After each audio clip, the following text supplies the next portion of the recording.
Hello friends, this is पूजा कांटीवाल और आज हम बहुत ही स्पेशल टॉपिक हमारा लेके आए हैं। आज के लेक्चर में हम कवर करने जा रहे हैं स्ट्रीम ऑफ कॉन्शियसनेस। ठीक है, ये बहुत ही सिंपल और बहुत ही इम्पॉर्टेंट टॉपिक कह लो कि आप एग्ज़ाम पर्सपेक्टिव से ये बहुत ही ज़्यादा इम्पॉर्टेंट टॉपिक है। ठीक है, अब देखो, आप बोलोगे कि मैम ये सीरीज़ के अंदर आप ये टॉपिक कहाँ से ले आए, तो मैं बताना चाहूँगी कि हम पढ़ेंगे। अब हम आ चुके हैं, हम पहुँच चुके हैं हमारे मॉडर्न एज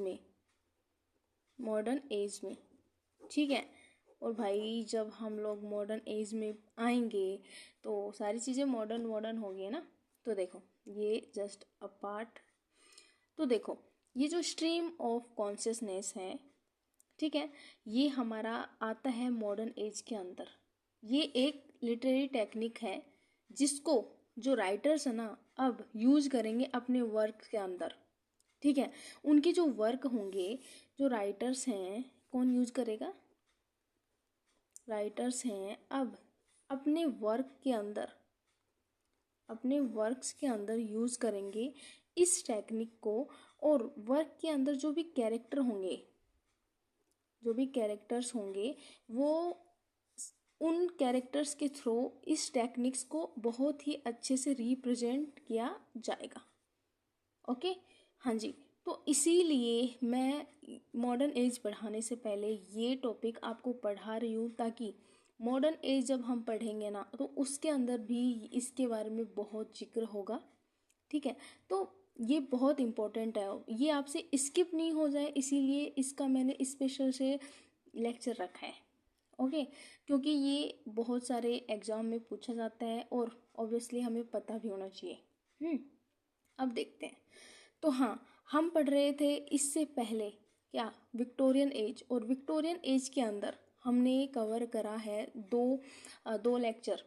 ठीक है, विक्टोरियन एज के बाद में हमने दो टॉपिक कवर करे हैं। पहला प्री राफेलाइट ब्रदरहुड हो गया और दूसरा हमारा एस्थेटिसिज्म। ठीक है, कल हमने ब्यूटी के बारे में बहुत अच्छे से पढ़ा था। ठीक है, हाँ जी। तो आज हम देखेंगे स्ट्रीम ऑफ कॉन्शियसनेस। क्या होता है स्ट्रीम ऑफ कॉन्शियसनेस, हम क्यों पढ़ते हैं इसको। ठीक है, तो देखो, अगर ओरिजिन की बात करें, सीधी और सिंपल सी बात करें ओरिजिन की, तो हाँ, तो सबसे पहले अगर इसको किसी ने यूज करा था, कहाँ से ये आया, स्ट्रीम ऑफ कॉन्शियसनेस कहाँ से निकाला गया। ठीक है, तो देख लेते हैं। हमारे एक महान इंसान थे।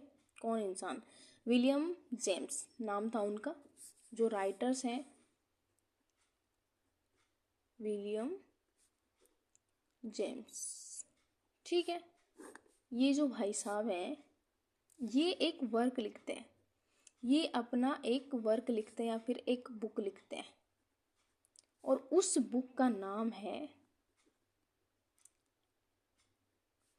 Principle of psychology.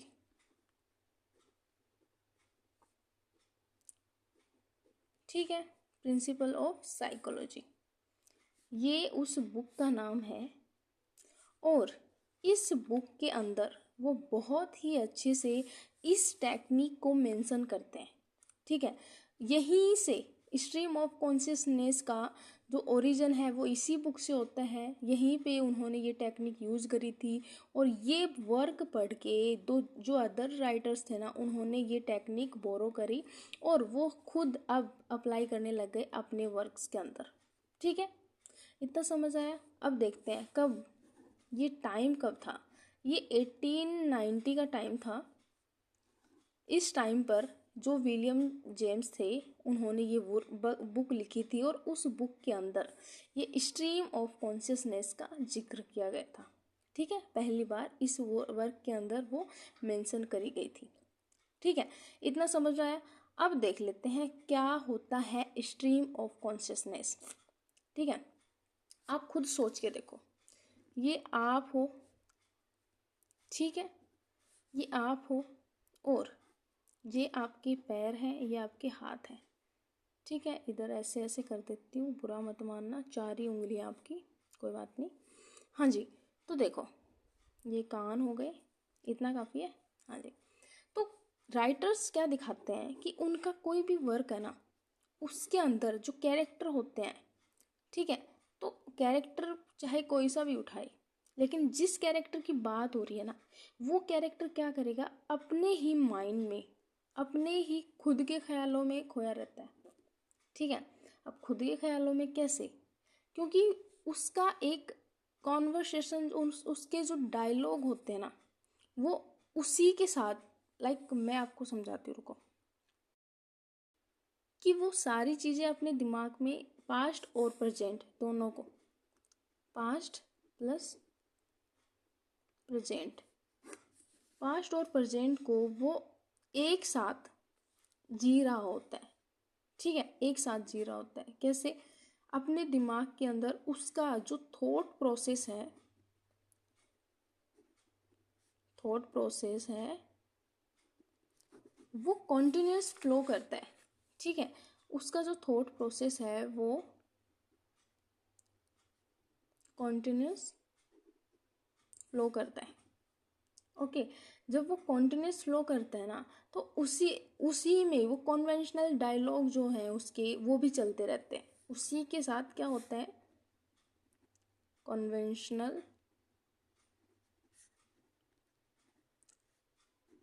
डायलॉग्स चलते रहते हैं।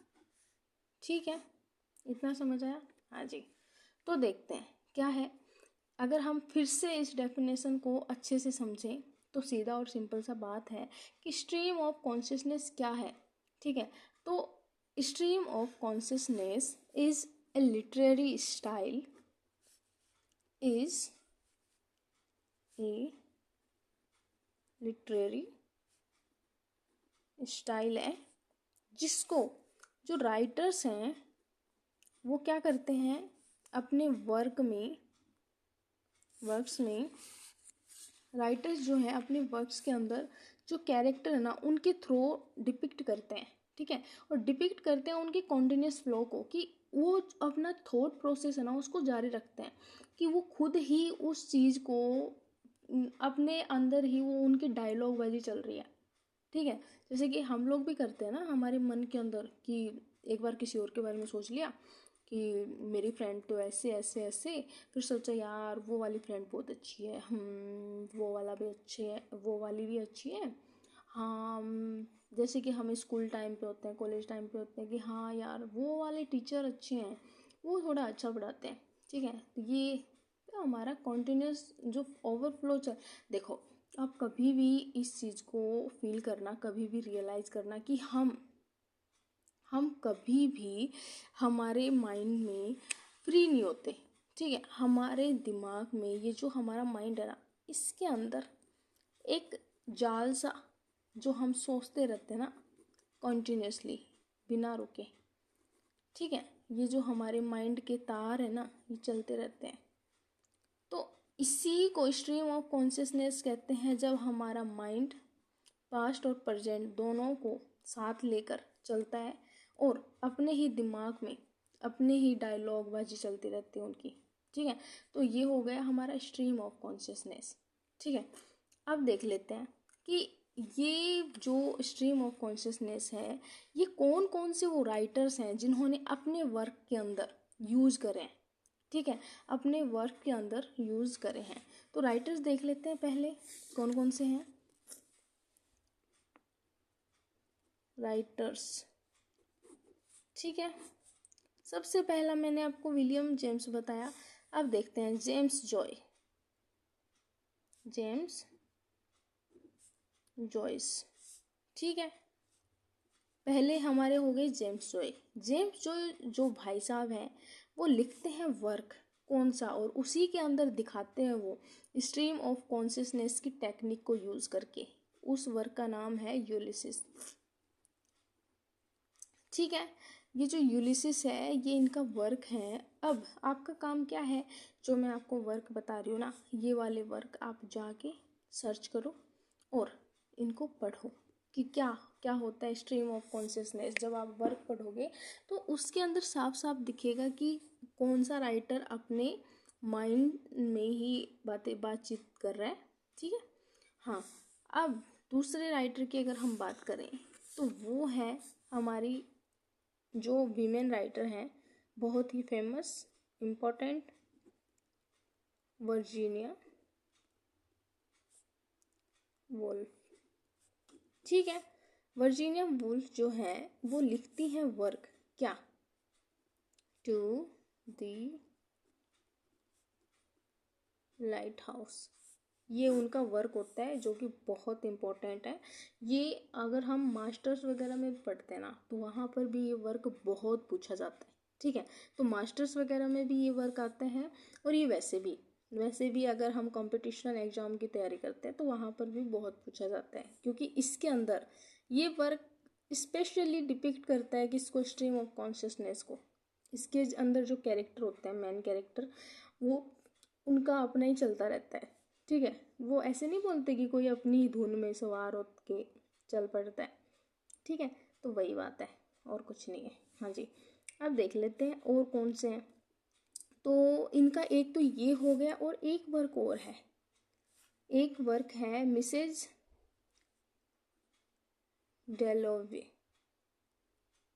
सॉरी, ये नाम मुझे प्रोनाउंस करने में थोड़ा दिक्कत होता है, पता नहीं क्यों, डेलोवे। ठीक है, ये वर्क है।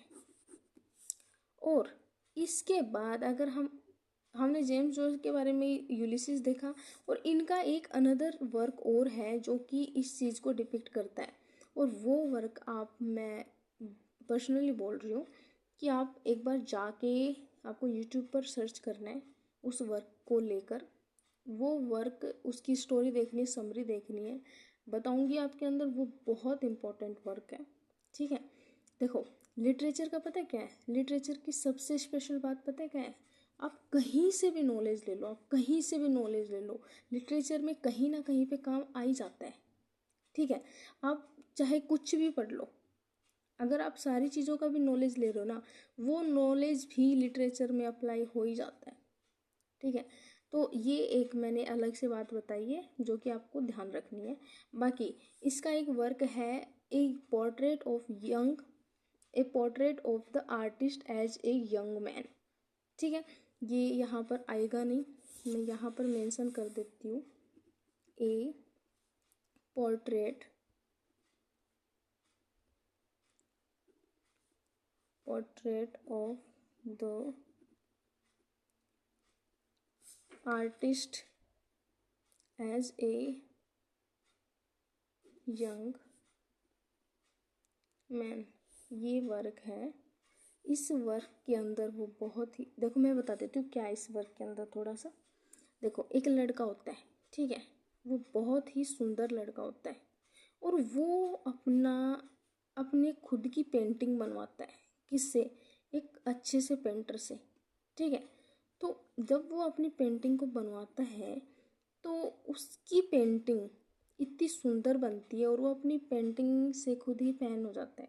लेकिन वो क्या देखता है कि उसकी पेंटिंग अब धीरे धीरे बूढ़ी होती जा रही है। मतलब जैसे ही वो अपनी पेंटिंग को देखता है तो उसका जो सुंदर चेहरा है, उसकी जो खूबसूरती है ना, वो अब फेड होने लग जाती है। ठीक है, धीरे धीरे वो गिरने लग जाती है। तो उसके चक्कर में ये पूरा रायता फैलता है उस वर्क के अंदर। पढ़ना आप अच्छे से, ठीक है, मैं आपको स्टोरी वहाँ पे जाओगे तब अच्छे से समझ आएगी। ठीक है, हाँ, तो ये हमने इसके अंदर पढ़ा। और इसके अंदर जो किसी भी पर्सन के जो फीलिंग्स और उनके इमोशंस जो होते हैं ना, वो डायलॉग बाजी चलती है उनके खुद के थॉट्स के थ्रू। ठीक है, अपने ही दिमाग में खुद के साथ वो इंसान बातचीत करता है, तो वहीं आ जाता है हमारा स्ट्रीम ऑफ कॉन्शियसनेस। ठीक है, तो आज के लिए हुआ बस इतना ही। Thanks for this lecture. और इसके बाद हम कवर करने वाले हैं मॉडर्न एज, जो कि आपको जुड़ना है मेरे साथ सुबह 8 बजे। Thank you so much.